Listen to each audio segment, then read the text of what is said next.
Hello friends, Seemas kitchen കൾച്ചേഴ്സിൻ്റെ ഇന്നത്തെ ഒരു പുതിയ വീഡിയോയിലേക്ക് എല്ലാവർക്കും സ്വാഗതം. ഇന്നത്തെ ഉച്ചയൂണിൻ്റെ കറികളൊക്കെയാണ് ഇന്നത്തെ വീഡിയോ. അപ്പം നമുക്ക് മീനൊക്കെ ഇന്നലെ വാങ്ങിച്ച് വെട്ടി വെച്ചിട്ടുണ്ടായിരുന്നു. പിന്നെ നമുക്കൊരു അവിയലുണ്ടാക്കാമെന്ന് വിചാരിച്ചു. അപ്പോൾ അവിയലിന് വേണ്ടിയിട്ടുള്ള പച്ചക്കറികളൊക്കെ ഒന്ന് ചെത്തി കഴുകി അരിഞ്ഞെടുക്കാം.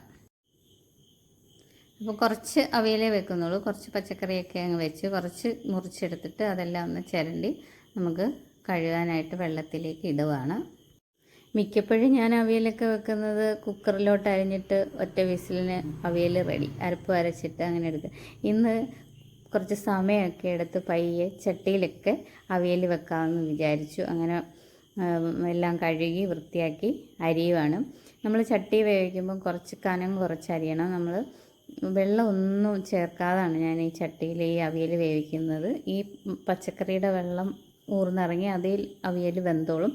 അതുകൊണ്ട് കനം കുറച്ച് അവിയലരി. ചേനയൊക്കെ നന്നായിട്ട് കനം കുറച്ച് അരിയണം, എന്നാലേ വേവത്തുള്ളൂ. അപ്പോൾ പച്ചക്കറി എല്ലാം അരിഞ്ഞിട്ടുണ്ട്.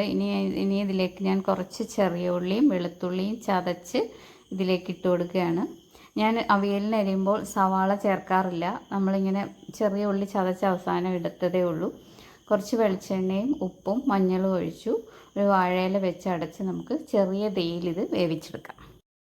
അങ്ങനെ ചെറിയ തീയിൽ അവിയൽ അവിടെ ഇരുന്ന് വേവട്ടെ. നമുക്ക് മീൻകറിക്കുള്ള സവാളയും പച്ചമുളകും ഇഞ്ചിയും വെളുത്തുള്ളിയൊക്കെ അരിഞ്ഞെടുക്കാം.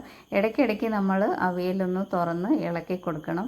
അവിയൽ പച്ചക്കറിയുടെ വെള്ളമൊക്കെ ഇറങ്ങി ഇത് വേവാൻ തുടങ്ങിയിട്ടുണ്ട്. ഇടയ്ക്കിടയ്ക്ക് ഒന്ന് ഇളക്കി കൊടുക്കണം. ചട്ടിയിലായതുകൊണ്ട് വെള്ളം ഒഴിക്കാത്തതുകൊണ്ട് അടിയിൽ പിടിക്കും. ഇനി അവിയലിനുള്ള തേങ്ങ ഞാൻ അരച്ച് വെച്ചിട്ടുണ്ട്. കുറച്ച് തേങ്ങയും ജീരകവും മാത്രമേ അരച്ചിട്ടുള്ളൂ. നമ്മൾ മഞ്ഞളൊക്കെ ഇതിൽ ചേർത്തിട്ടുണ്ടല്ലോ, ചെറിയ ഉള്ളിയും വെളുത്തുള്ളിയും ഉണ്ട്.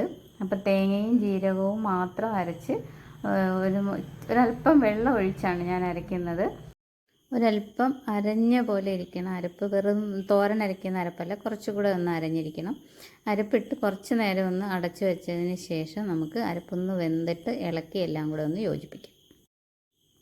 അപ്പോൾ നമ്മുടെ അവിയലിൻ്റെ കഷ്ണങ്ങളൊക്കെ നന്നായിട്ട് വെന്തിട്ടുണ്ട്. നമ്മൾ ഒട്ടും വെള്ളം ചേർക്കാതെയാണ് ഈ അവിയൽ വേവിച്ചെടുത്തത്. അതിൻ്റെ പച്ചക്കറിയിൽ നിന്ന് ഊർന്നിറങ്ങുന്ന വെള്ളത്തിൽ തന്നെ. ഇനി നമുക്ക് അവസാനം ഒരല്പം വെളിച്ചെണ്ണയും കൂടെ ഒഴിച്ചിട്ട് ഇറക്കി വെക്കാം. കറിവേപ്പില ഉണ്ടെങ്കിൽ കറിവേപ്പില ഇടാം. ഇവിടെ കറിവേപ്പില ഇല്ലാത്തത് കൊണ്ടാണ് ഞാൻ ഇടാഞ്ഞത്. ചെറിയൊരു മരവേ ഉള്ളൂ, അത് പിച്ചി ഇനിയിപ്പോൾ അതിൻ്റെ മണ്ട മാത്രമേ ഉള്ളൂ. മീൻകറി വെക്കാനായിട്ട് ചട്ടി അടുപ്പേ വെച്ച് ഒരു 1.5 സ്പൂൺ വെളിച്ചെണ്ണ ഒഴിച്ചിട്ടുണ്ട്. അതിലേക്കൊരല്പം കടുകും ഉലുവയും കൂടെ ഇട്ട് പൊട്ടിയതിന് ശേഷം പച്ചമുളകും ഇഞ്ചി വെളുത്തുള്ളി നമ്മൾ അരിഞ്ഞു വെച്ചിരിക്കുന്ന സവാള ഇതെല്ലാം കൂടെ ഇട്ടൊന്ന് വാട്ടിയെടുക്കുക. അപ്പോൾ നമ്മുടെ സവാള ഇഞ്ചിയും പച്ചമുളകും ഒക്കെ ഒന്ന് വാടി വരട്ടെ. നന്നായിട്ട് വാടി കഴിയുമ്പോൾ ഞാൻ അതിലേക്ക് അരപ്പ് ചേർക്കുകയാണ്. ഞാൻ അരപ്പ് അരച്ച് വെച്ചിരുന്നു. തേങ്ങയും മുളക് പൊടിയും മല്ലിപ്പൊടിയും മഞ്ഞൾപ്പൊടിയും ചെറിയ ഉള്ളിയും കൂടെ ചേർത്ത് അരച്ചതാണ്. ഇതും ഞാൻ ഒരല്പം വെള്ളം ഒഴിച്ചേ അരപ്പ് അരയ്ക്കത്തുള്ളൂ, വെള്ളം പോലെ അരയ്ക്കത്തില്ല. എന്നിട്ട് ആ അരപ്പ് ഇതിലേക്കിട്ട് ഒന്ന് ഇളക്കി വാടിയതിന് ശേഷം നമ്മൾ തക്കാളി അരിഞ്ഞിട്ട് കുറച്ച് പുളിക്ക് നമ്മൾ പിഴുപുളിയാണ് ചേർക്കുന്നത്, വടക്കംപുളിയല്ല, കുടംപുളിയല്ല. ഇവിടെയൊക്കെ എല്ലാവരും പിഴുപുളി ചേർത്ത് ഇങ്ങനെ തേങ്ങാക്കറി വെക്കും. അതുകൊണ്ട് ഞാൻ അങ്ങനെ വെച്ചതാണ്. എനിക്ക് പക്ഷേ കുടംപുളിയാണ് ഇഷ്ടം. പക്ഷേ പിഴുപുളി വെച്ചാൽ നല്ലതാണ്. അപ്പോൾ അരപ്പൊക്കെ തിളച്ച് നമ്മൾ മീൻ കഷ്ണങ്ങളൊക്കെ ഇട്ടു.